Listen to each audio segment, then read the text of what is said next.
Birinchi eng katta zararim 2017-yil 9-mayda bo'lgan. Nega bu narsa esimda qolgan? Sababi o'sha kuni Donald Trump FBR boshlig'ini ishdan bo'shatgan edi va natijada 2 kun davomida barcha indekslarda kuchli qulash bo'lgan. Aslida bu faqatgina sabab bo'ldi. Ya'ni o'sha FBRning boshlig'ini ishdan bo'shatilishi sabab, lekin asl negiz baribir oshkozlik bo'lgan.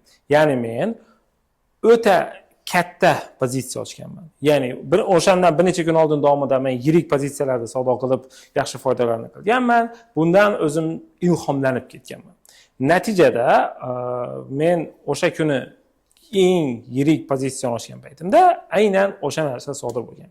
Xo'sh, bu narsa deyarli barchada bo'ladi. Ya'ni berilib ketish holati barchada bo'lgan. Xo'sh, menda bu 2017-yilda bo'ldi. Ya'ni undan so'ng 8 yil vaqt o'tdi va men ancha o'zimni bosib, o'z xarakterimni o'rganib, bozorga moslashib, stabillashib oldim.